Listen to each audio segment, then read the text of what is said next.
Okay, I am here with Devin from Counterpart International at Society for International Development's annual conference, and Counterpart is sponsoring this pop-up studio experience. We thank you, Devin. We thank you, Counterpart. I would love for you to introduce yourself first and tell the folks watching a little bit about what you do at Counterpart and why it's so special. So my name's Devin O'Shaughnessy. I'm the Senior Director for Governance at Counterpart, which means I oversee our global portfolio of democracy and governance programs. And I've been at Counterpart for about 8 months now, so still a bit new, but I was very excited to join because I've been in the democracy governance sector for 15 years, working with politicians and on elections, but Counterpart really works with civil society and puts civil society at the center of the work. And the opportunity to work with sort of brave and inspiring activists from all corners of the globe has been just a real joy in coming to Counterpart. Well, Devin, I'm so glad you found your way to Counterpart. We are obviously huge fans of Tech Change. This year's conference theme at SID-US is Power Shift. How do you at Counterpart relate to that theme? What comes to mind for you? Sure. I mean, there's certainly a few things. I mean, one of the big power shifts that we've been seeing for over a decade and is really accelerated under administrator power is localization. And that takes a number of forms. Certainly there's this move to shift power from the global north to the global south, of which localization is part of that. And I mean, that will be a game change and is a game change in terms of subverting some of the power structures that exist in the world and really offering opportunities for civil society actors and politicians and political voices to shape the destiny of their own countries in new ways. But we also look at power shift sort of at a country level in terms of moving from governments and politicians and corporations to really bringing power back to citizens and civil society. This is a real challenge because those power structures are there for a reason. People in power want to keep power. So helping citizens, particularly marginalized citizens, young people who live outside of the capital, and giving them the sort of confidence and skills and helping them network is one of the true ways you can actually start to shift power. And through shifting power, then you can change socioeconomic future for countries. No, that's fantastic. I was going to ask you about localization, but I feel like we've tackled that here. Let's talk about innovation. What is Counterpart doing in terms of programming that you would consider to be truly innovative that you'd like to share with the folks watching? Sure. Well, I mean, Counterpart is known for our civil society work. And so for decades, we've been at the forefront of institutional capacity building, organizational development, sub-granting. And these are still super important mechanisms that we lead the sector on. But we're expanding the way we do that work in a few ways. One is shifting our partners' thinking into using more what we call thinking and working politically approaches. Okay. So that can get quite wonky, but what it really means is helping people understand the political opportunities, the levers, the leverage that by engaging in certain aspects of the political system, political processes, how you can find and create windows of opportunity to drive substantive change. And so by thinking in those ways, conducting political economy analysis, that's one of the keys to innovation. And so we're sharing how different civil society groups around the world are doing this. And that's one of the key advantages of having an international NGO. We have that global network.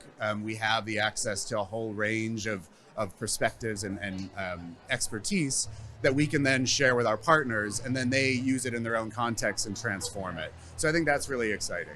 Certainly a powerful model, and I always feel like Counterpart is pioneering some of these truly exciting models and approaches for the sector. So let's bring it back to today. We're here at SID-US. What themes and topics are you most excited about engaging with?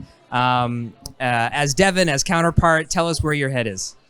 Well, a few things. I mean, part of what we're doing increasingly is using cross-sectoral approaches. So in line with the goal of helping democracy deliver, quite often there are stovepipes between what might be happening in education or climate change, environmental action, and they aren't necessarily sort of taking advantage of the opportunities to work with activists, to work grassroots sort of advocacy, mobilization.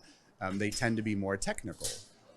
I'd like to find and create more partnerships with groups that work in these other sectors to say, what can we bring by focusing on the politics, by focusing on the citizen participation side, that will not only sort of drive change in your sector, but make it more citizen focused, and actually the policies that get implemented are the ones that citizens want.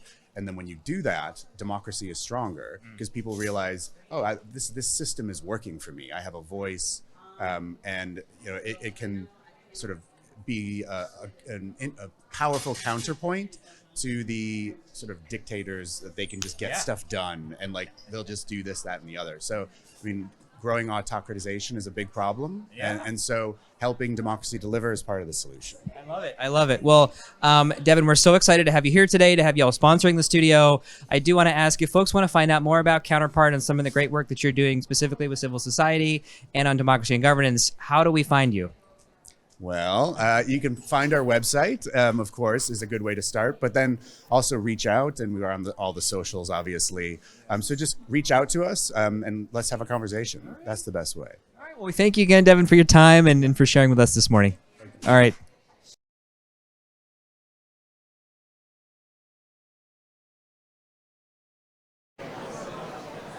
All right, thank you so much, team. We are live here in the Ronald Reagan building at the SID-US conference. My name is Nick Martin, CEO of Tech Change, and we are going to be interviewing a whole new round of folks live, getting a sense of the pulse, the buzz, the excitement, the energy here live at this conference. So Claire, you are first into our studio. All right, welcome. Thank you. I want to ask you to maybe introduce yourself and talk a bit about your work at DAI. Sure. Hi, I'm Claire Miller. I work at DAI on our corporate communications team. This is my third time at this SID conference, so I'm excited to be back here. And yeah, it's been great. I've been in the exhibit hall talking to a lot of folks, and yeah, having a good time. So we have a big topic of power shift at the SID-US conference here this year, but a lot of interesting subtopics boiling up. Everything from diversity inclusion to climate to AI.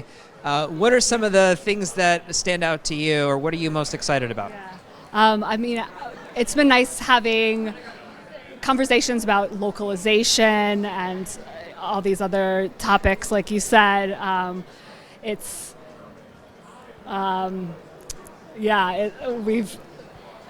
think that it's. There's obviously so many different things going on. There's a lot. You're good. You're good. I'll help. Which one I want to focus on, because there's been just such a wealth of different conversations that we've had. So. Well, we're thrilled to have you here. My last question for you is, how does somebody get a job at DAI?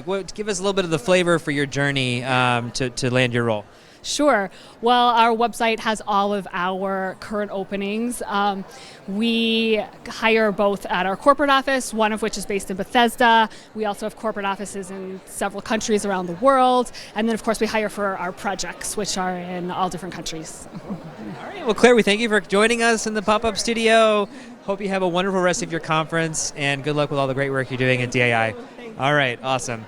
Okay, we are going to invite our next guest. Thank you so much, Claire. Come on down. Welcome. Absolutely, nice to meet you. So we've got our virtual audience joining us here, and we're just interviewing folks, asking them about the day and their work and conference and so forth. So do you want to start just by introducing yourself and saying a bit about your work? Sure. My name is Mojeeb Stanikzai. I'm working with DAI. I manage some of the projects in Middle East region of the country, and primarily working in Iraq and also Lebanon. The projects that I manage are governance and also watershed management. You sound like hard projects. What is the most difficult thing about your job? Is there anything that comes to mind that you want to share? I think the most important thing that is with my job is really the topic of this conference, which is the power shift. So when you are looking and working in any country, you need to do a simple power map to see where the power reside and how to use that power to the benefit of implementing your project to the benefit.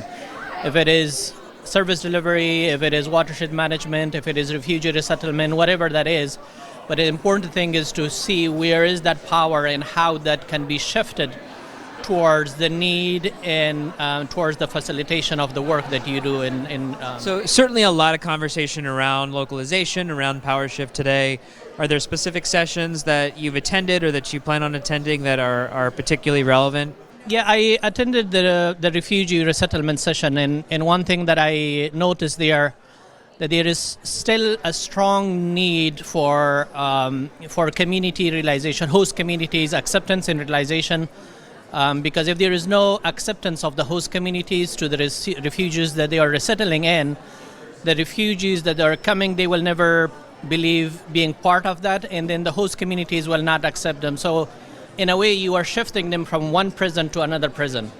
And of course, the nature of threat would be different. For example, in the previous prison, they might have been killed or whatsoever, but in the new prisons, they would be morally attacked. For example, they should be mentally disturbed. When they go out, everybody would be calling them like, hey, you're not from this country.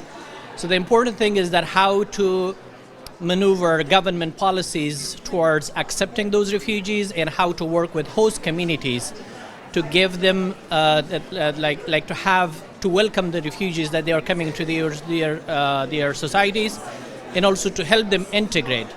Once you bring refugees from one area and put them all in one camp, you isolate them even from that start. So it shouldn't be in a camp. There should be more integration, integrate them differently into the way how we do it here in the United States, for example.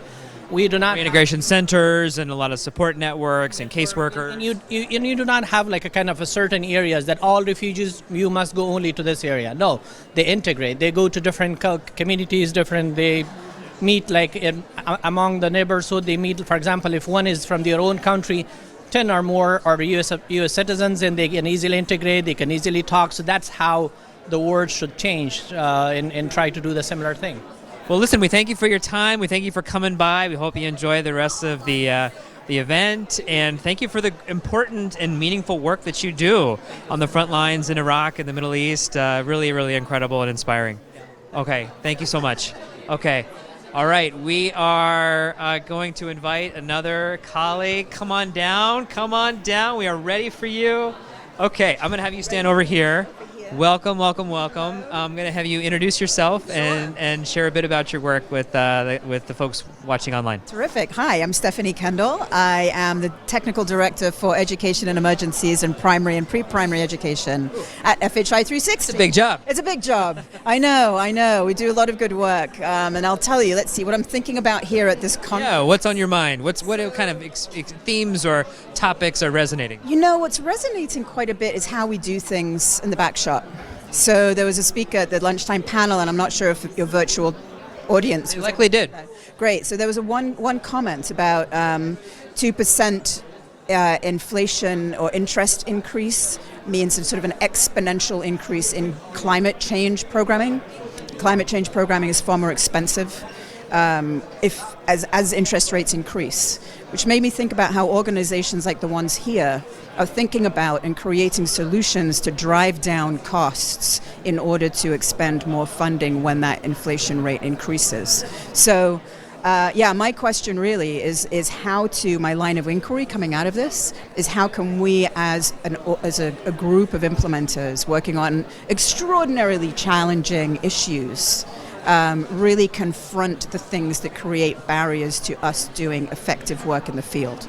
These are big questions, and we haven't talked a lot about inflation in this pop-up studio today. But I feel like it's looming in the background behind everything, and it should be more surfaced and topical for how it affects everything. I completely agree, and I've got to thank this conference for bringing that point up and point to bear. I think that if we don't, as these groups, confront the more difficult things in our world as ostensibly people who want to help people, we're not really going to get very far.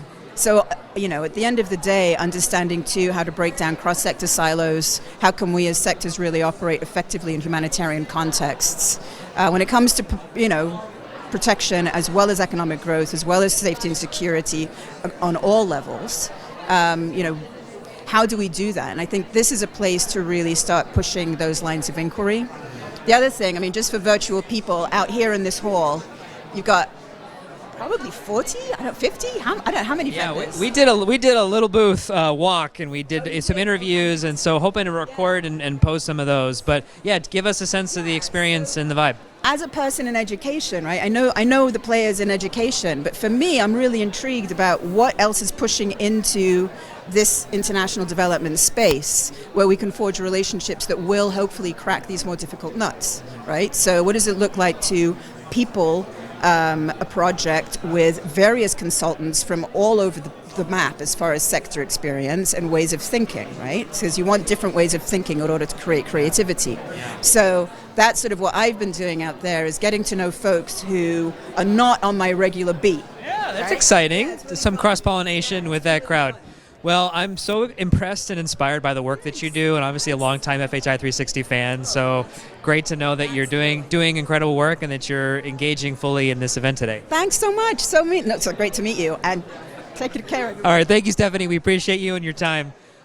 Okay, we are going to get a few more questions in here, and I wonder, Amanda, let's get another. We're going to have you come, and do you have the iPad so that I can pull up some of the questions from the audience? I think it might be in my bag here. We'll do that as well. So, I hear you know Gabriel. I do know Gabriel. Oh, fantastic. Yes, a very dear friend of mine. Hope we can get him on camera today. Okay, thank you so much. So I want to start just by having you introduce yourself. Come a little bit over here, and we'll kind of face the camera a little bit. But face me, but we'll kind of talk to the folks at home too. Okay, so share a little bit about you and your work with the folks who are watching. Sure. My name is Rajeev Colaco, and I work in monitoring, evaluation, research, and learning at RTI International. Is there a project or a series of activities that you are working on right now that you're really passionate about that you want to share with folks? Yeah, I think what I'm most passionate about is something that aligns well with the theme of this conference, which is around power shifts. When we think of power shifts, we usually think about people in local communities leading and owning their own decision making. And what I always like to think of is taking a step back. And I feel for people to lead their own decision making, they first need to lead and own their own data, their own learning, and their own knowledge. It sounds intuitive, but that's actually a pretty big deal. It is a very big deal. And on one hand, it feels like it's easier said than done. But I think the good news is that even today we have a lot of tools and approaches that already work. Yeah. I know that USAID Learning Lab and other organizations have a lot of... Certainly trying. And a lot of effort and energy and people time being devoted to getting some of these pieces right. No, absolutely. And I think a perfect world in terms of that power shift would be if we as international development practitioners can serve as catalysts and facilitators so that people in local communities are the ones really learning, turning their knowledge into practice, and sharing their learning with the rest of the world.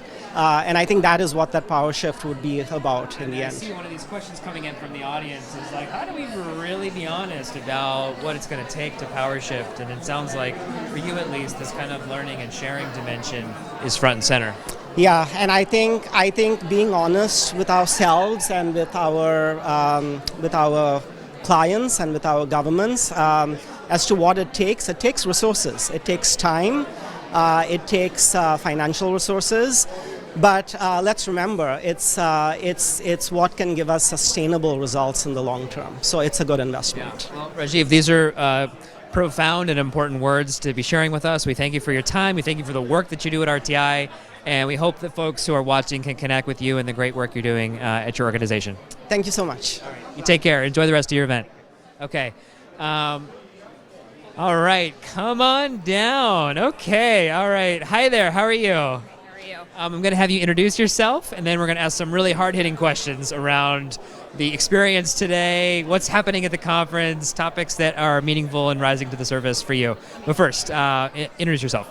I am Sarah Kozyn. I'm a senior manager with APT Associates in our International Development Division. And we've had a few folks from APT on, so I'm really excited to carry on the conversation. So Sarah, we've been here a couple hours already today. What kind of themes and topics are emerging for you that feel really resonant and important? Yeah, great question. So I focus on agriculture, food security, economic growth at APT. There was a session this morning.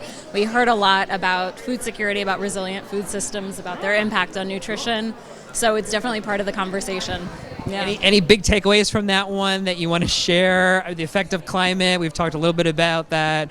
A lot of folks sharing their thoughts on localization. Any big themes that emerged from that session? Yeah, something about kind of complex systems and food systems being, really involving a lot of actors. Really, if you poke something here, you have to look at the effects over here and over here and over here, and paying attention to all of those connections, which I think is something that we're doing, but it's helpful to be reminded that it's something you need to pay attention to. All right, so Sarah, we had a question come in on the discussion thread on the virtual platform asking what life and learning look like for people in their roles in international development. So you're at APT, you're working on food security. How do you stay current and do your own professional development? How do you stay abreast of the current trends? Yeah. I have a pretty big network of people who work in this space, and we talk both formally and informally about what we're doing, projects we're working on, what's going well, what's not going well across other implementing partners. And I think that gives you a sense of, you're looking at people as doing the exact same thing in a different place and sharing those learnings. So the fact that you can do that within APT across projects, but you can also do it across implementing partners just with friends and colleagues is, I think, a great way to understand kind of where you can be going and what's possible. Any tips for folks? I know APT does a lot of hiring in this space. Interested to hear a little bit about how your journey unfolded that led you to APT, and then how that would translate to somebody who might be looking right now to find a job in this sector. So I've been with APT for 9 years. 9 years, oh my gosh. Yeah, and I've had a lot of different roles, and I've been able to pivot from focusing a lot on business development, a lot on technical things, a lot on project management to kind of... You've done a lot in the same org. I have. So my advice is kind of when you find something that fits, you can make it work for you, and I think I've been really lucky in that way. But I think networking is really important. I think cultural fit is really important, so I would encourage people to just talk with folks from lots of different organizations and find what resonates. Yeah, certainly wise words, Sarah. So we thank you so much for your time and your energy. We hope you have a wonderful rest of your conference, and we appreciate all the great work you're doing at APT. Okay, you take care. Bye-bye. All right, come on in. We are ready for you. All right, welcome to the pop-up studio. I'm going to start by having you introduce yourself. Yeah, hi everyone. My name is Ethiopia Haileyesus, and I'm an energy sector senior associate at Tetra Tech. Okay, so Ethiopia, how are you feeling about today's conference? What are some of the themes, topics that are resonating with you? Today has been amazing. I've learned so much, a lot about food security, a lot about climate finance, climate change, and how to build resiliency and to adapt to changing situations around the world. So imagine I am totally new to food security, and I am maybe intrigued by what it means to have a career or learn about it in the context of international development. What advice would you give me? So food security has always been an issue, but even so, more right now. And so it's something that everyone should be looking at. Food security includes the whole system. So not only working with farmers, but also processing and even cold storage, and making food also nutritious. So it's not only providing and producing food, but also making sure that it's nutritious for everyone. All right, so Ethiopia, my last question for you. Your day-to-day at the office, doing your work, what does it look like? Give us a little flavor for that. Yeah, so at Tetra Tech, we implement transformative energy projects. So what I do is we help modernize utilities and power systems, working closely with utilities. I'm also working closely at the energy and agriculture nexus. So improving livelihoods and families and households, farmers, have solar water pumps so that they can irrigate all year round, milling and cold storage. Wow. Yes. I mean, these are cool things to be working on for sure. Well, listen, we thank you so much for your time. Thanks for coming to the studio, and we wish you wonderful luck on your journey as an international development professional. Enjoy the rest of your day. Okay, lots of good interviews here, friends. We're ready for whoever's next. Come on in. Hi there. Are we going to do both of you? 3? Oh my gosh. Matt just slipped out. He's like, you know what? You got it. Okay, come on in a little closer to me. Okay, I'm going to have you both just introduce yourselves, and you can look at me, you can look at the camera, wherever you want. This is pretty informal, okay? Cara Gettridge. Okay, great. Noha, Hussein. Okay, and tell me a bit about what y'all do and where you work. We're with DT Global. DT Global, both of you? Yes. So give us a little bit of a flavor for what DT Global does. Is there a particular project y'all are working on that you're excited about? Anything you want to share? Well, I am in the HR team. I'm the head of HR. And so right now our current project, given the fact that DT Global is growing and expanding, is prioritizing its people. And you're trying to hire people too, I would imagine. Always trying to hire top talented people. You hear that, friends who are watching? Here you go. New friend here. And are you also on the HR team? No, I'm the Vice President for Global Engagement, so I work on the global team. And I have the pleasure of working with teams across the US, Australia, UK, Spain, Nairobi. We're a global implementing partner, and with 2,500 staff and growing, as Cara just mentioned, and we're implementing programs in international development across regions. Big fans of DT Global, a tech change. I know y'all have done a lot to make today happen on the SID conference here. Tell me a bit about the experience today. What sessions or topics are emerging for you as the most pressing and important? Well, people are looking for a great organization to work for.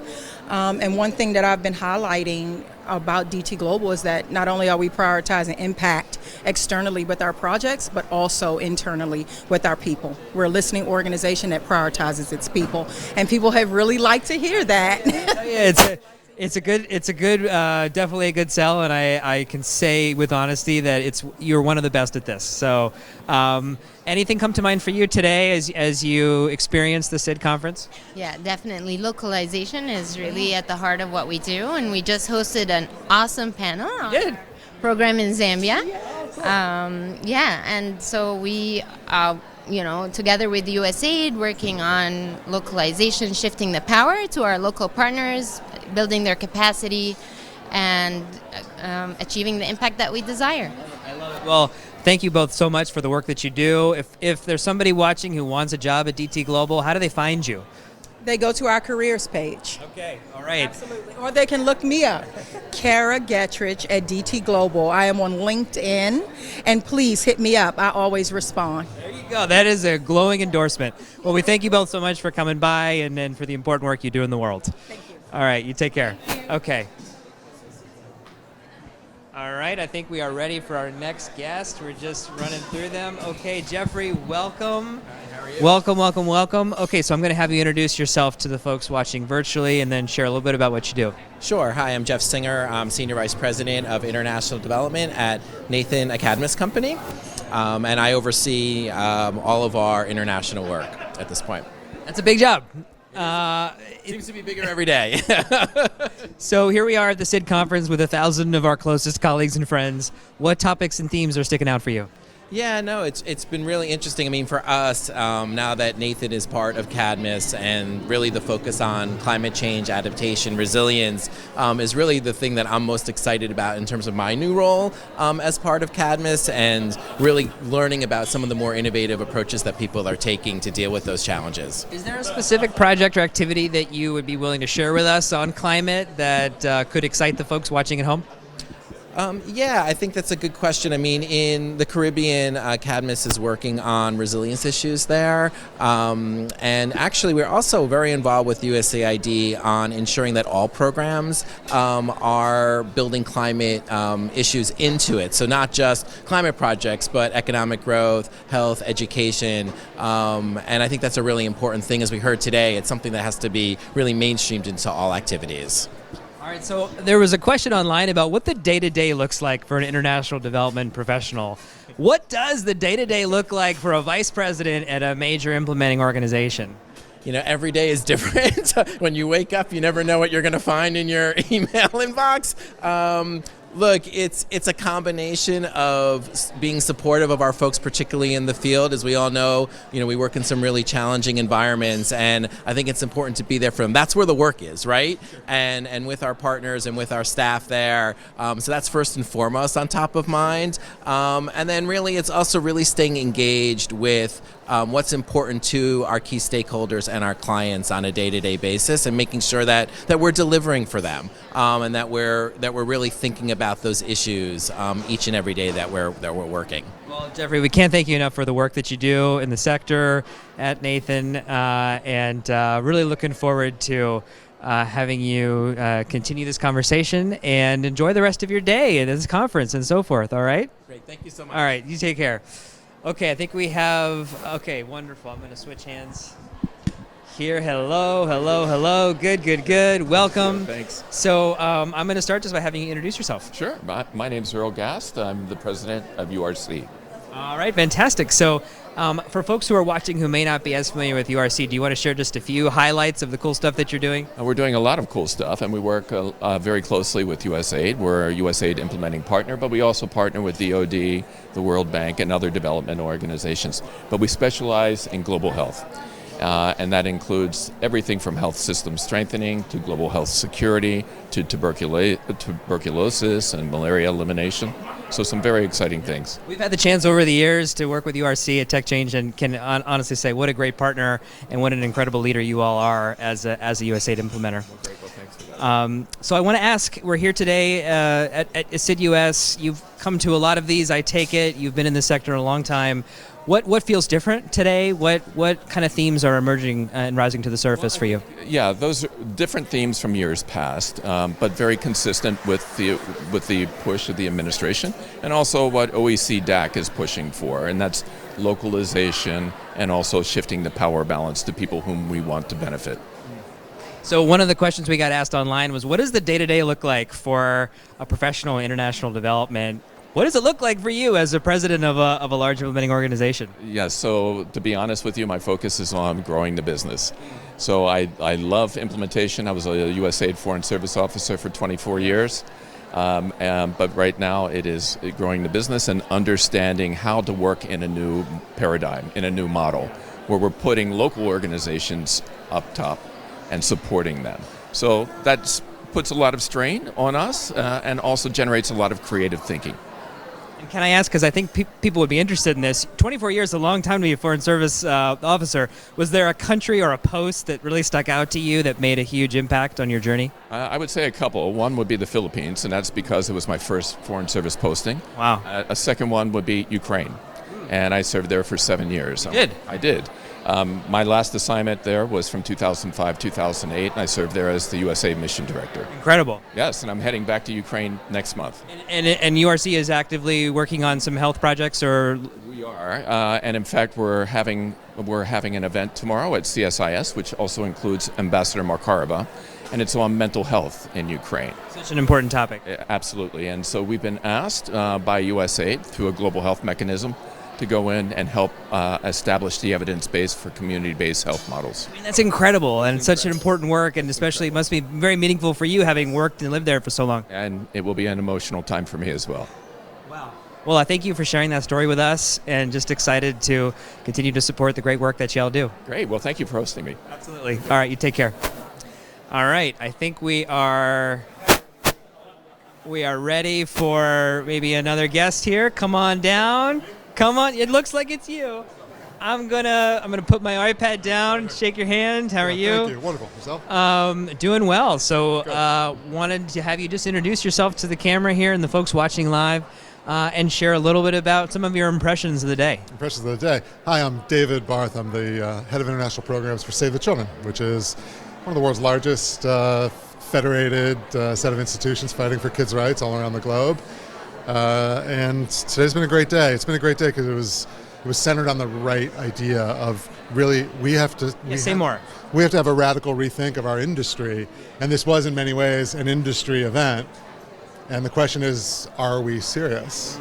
Are we going to be held accountable? We have, again, everybody here, we've accrued power and resources in the billions over decades, and we're still a gatekeeper in that space. And is that the best thing for the world? And I think it was a serious conversation. I think people's hearts are in the right place. I think the how we do it is more complicated than just saying it.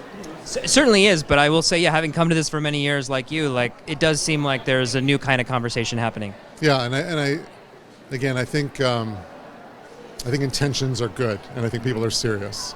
I think you've seen some increase in diversity here in the people who've shown up, but we're not nearly where we need to be as a community, and so that's got to change.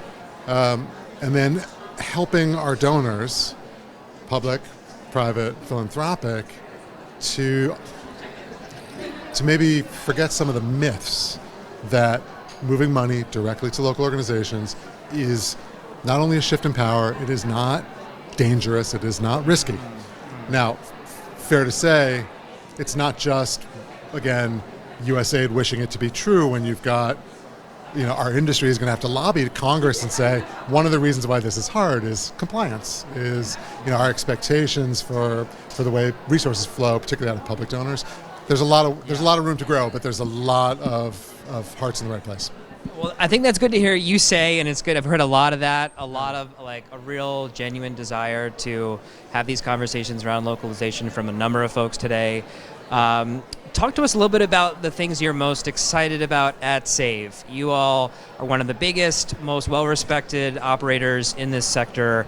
What's top of mind for you from a program standpoint in 2023? Well, I think for an organization our size, we're pretty single-minded. We basically do three things. We're 25,000 people in 100 plus countries, whatever, but no child should die of preventable causes before age 5. All children should have access to a quality basic education, and all children are to be protected.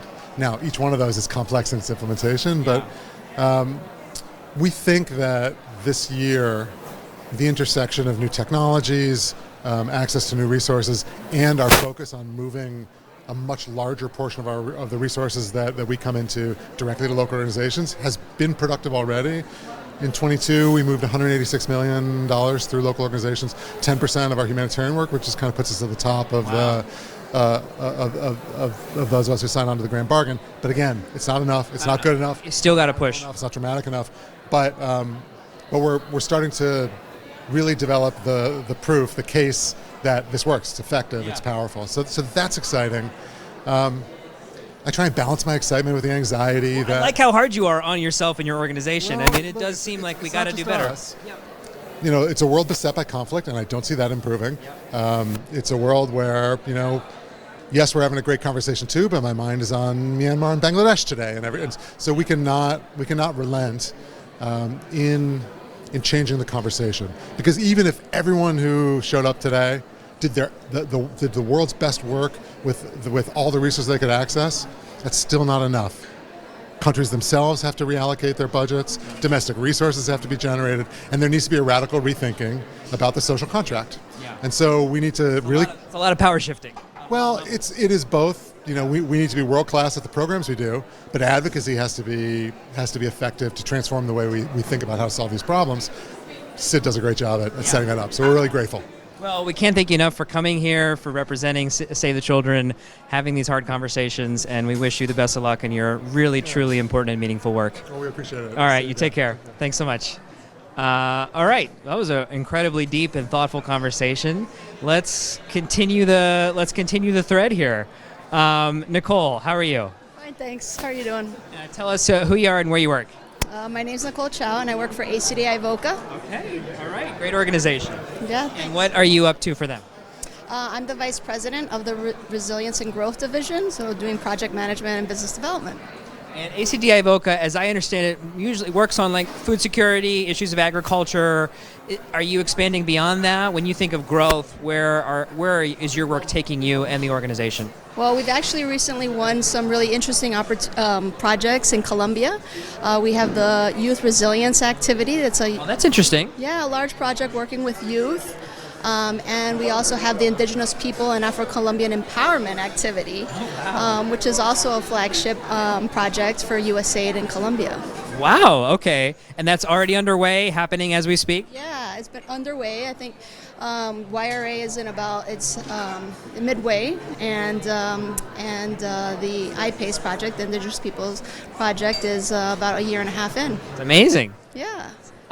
Let's talk about today. You're here at SID. We're talking about power shift. We're talking about climate, localization, DEI. What are the topics that really resonate with you?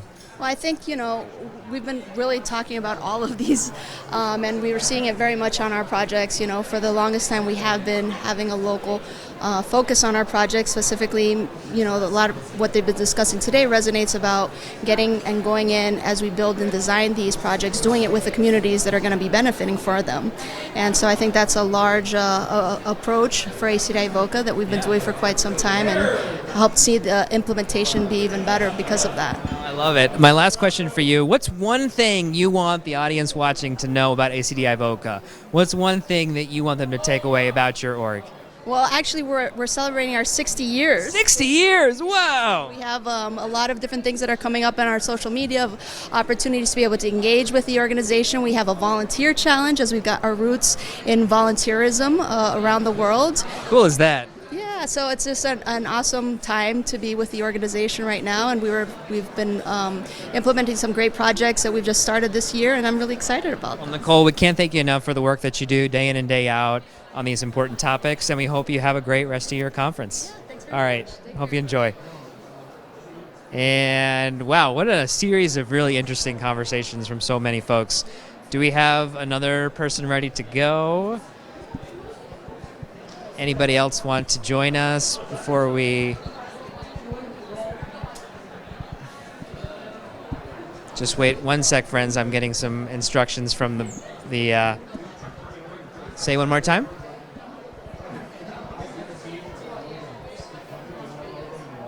Okay. I think we will stop there with the live portion, but we've got some great recorded talks coming up. And thank you again for tuning in. What an incredible series of conversations this was. All right, friends, I want you to tell us who you are and what brings you out today.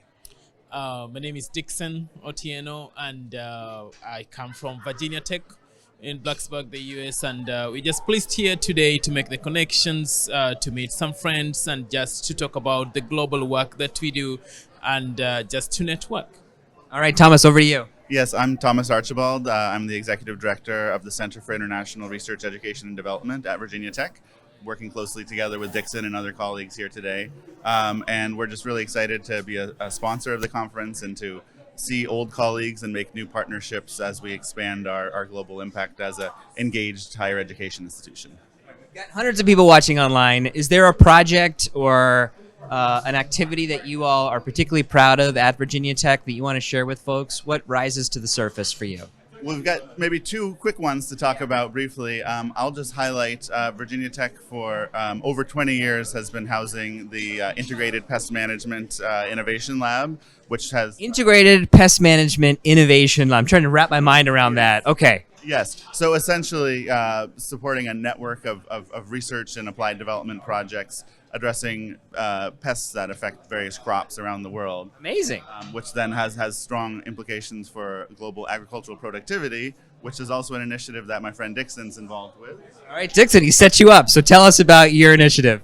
He has. So the Global Agricultural Productivity Initiative, or GAP initiative, is one that promotes agricultural productivity through technologies, through innovation, and through research to boost agricultural productivity so that there is enough food to feed the world, so that issues of food insecurity and food access and food justice concerns would be addressed. So that's some of the initiatives that we do, and in the Global Agriculture Productivity Initiative. There is one component of it called the Global Agriculture Productivity Report, the GAP Report 2023. We are promoting that this year, 2022, sorry. We are promoting that so that at least people can read some of the insights that come out of researchers and out of producers. Yes. Well, friends, it's so great to have you here joining us. I wish you well in your conference journey, and congrats on this incredible work that you're engaged in. Online that the link to that report and a lot of our other work is on our online portal, so anyone joining online can come over and check out those. Go find it. Virginia Tech. What was the name of the center? One more time. Is the Center for International Research, Education and Development, and then also CALS Global, which is the global initiatives under our College of Ag and Life Sciences. I love it. All right, well, thank you both so much. Appreciate your time.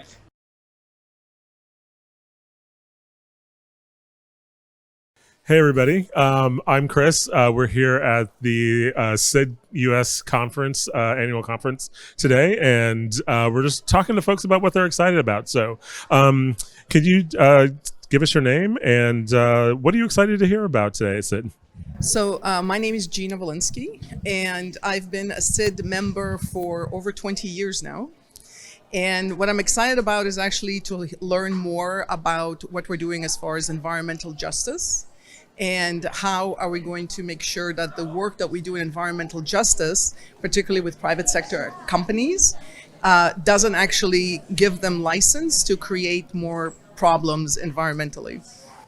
Excellent. So has AI helped you in any of this work in the environmental justice area that you're working on? Or does it affect your work at all?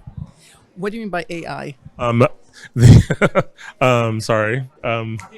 Artificial intelligence. Thank you. Yes, artificial intelligence. Has it helped you in the environmental justice field at all? So in general, of course, in environmental justice, you use tools such as geospatial mapping and so forth, which are important, and you can use other tools. But if you're talking about things like ChatGPT, then no, we've not really used it. The only application we've seen so far is we use it to sometimes just collect a lot of background information quickly when we're trying to do some research, but otherwise not as much yet. But we're looking forward to trying to understand how it's possible to do it. Excellent. So what other things are you working on that people should know about? Well, so one of the things we're looking that I'm personally working on is trying to understand how you can actually measure the impact of the work that we do with the private sector on international development in a way that, how do you measure the impact of that work against the potential for it being used as a way to greenwash activities of the private sector? Awesome. Well, we look forward to hearing more about your work, and thanks for being a SID member for so long. All right. Thanks.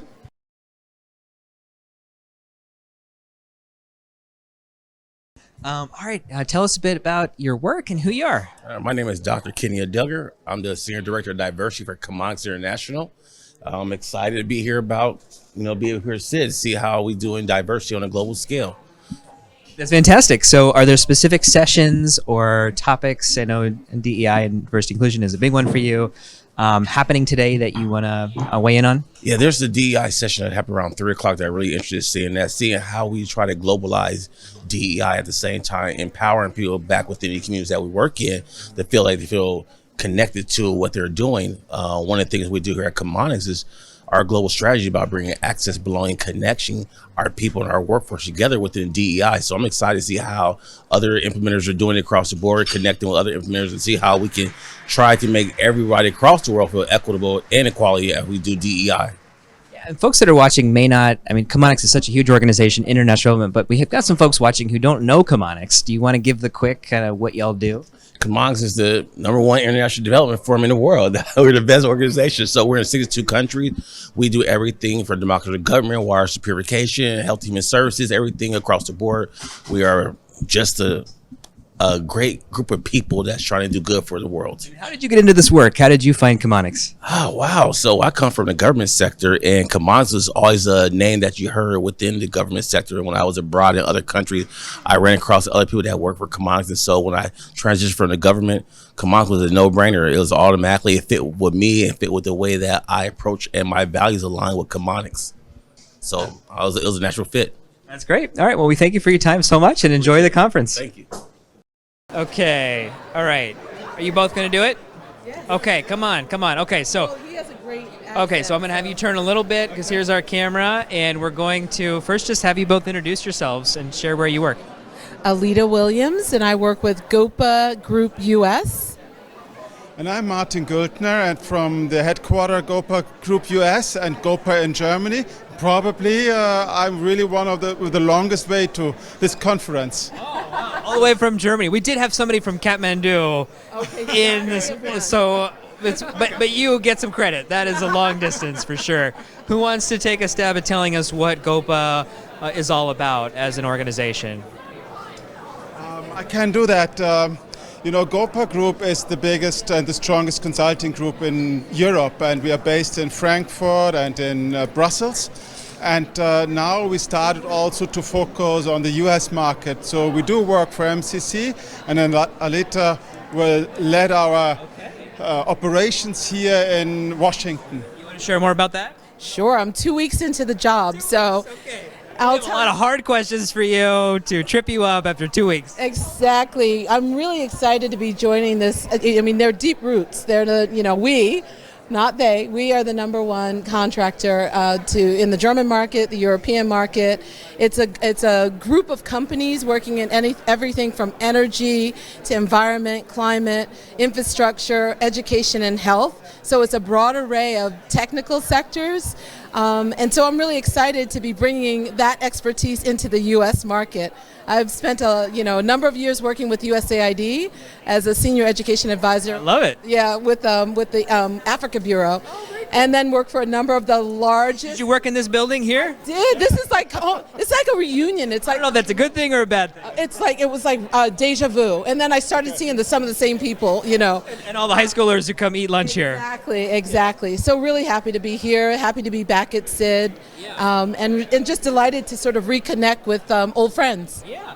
Any impressions from the conference today? What kind of things are rising to the surface for you both? From my view, it's a great conference, and the topic power shift, I think, is really what we feel is happening in the market, because we see a lot of new global developments, and if looking to, we see the alignment in defense between Europe and US. We see the alignment in diplomacy, and we will see, and that is what we believe, that's the right time to join into the market. We will see an alignment in development, because our liberal Western democratic approach to development has to be aligned against the Chinese approach.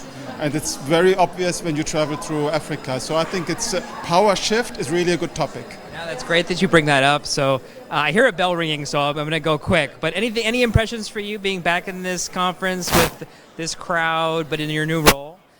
I think that the challenges that we face are pretty unprecedented, and so just new thinking, breaking out of old, methodologies and approaches, and really being bold enough to try some really innovative, approaches, I think is really exciting. And people really being able to collaborate across the different sectors, breaking down those silos, and really having this sense of this collaborative energy and spirit. Well, we thank you both for the important work that you're doing. Thank you for coming all the way from Germany to come spend the day with us. And from Petworth, too. I came from Shaw. That's a little further. Petworth is a little farther for those that don't know DC. We both had a long commute this morning. But seriously, thank you both so much for the work you do, and I hope you enjoy the rest of the day. Thank you so much. All right. You take care. All right. And that's a wrap, friends. Thank you so much for joining us in this pop-up studio, round 2. And we're going to post all these videos, the recordings of them online, and share them with the folks that we interviewed. So lots of great content coming to you from these sessions in the days and weeks to come. But for now, Nick Martin signing off from the Ronald Reagan Building, SID-US. Thanks for jumping back in. With their communications challenges and initiatives. That's amazing. So you're here today at the SID-US annual conference. give us a sense of what you're excited about, what you're looking forward to in terms of conference sessions and themes. Yes, it is our first conference that we're First one. Yes, and we're sponsors, and it's really important we can have the best policies on development and trying to drive social change, but at the heart of it is also communications. If you don't communicate and engage and get people to the table, it's not going to be sustainable. So we're really interested in talking about solutions to ensure that the engagement and communications is there. I'm really excited about learning about the new trends in climate change, food security, as well as the refugee crisis. So I like to lead a conversation on how we can incorporate development communications across the development world. Can I ask you, since I've got you here, what do you think is the hardest thing about your job? You've started this organization. It's amazing. You're doing great work. Like, what keeps you up at night?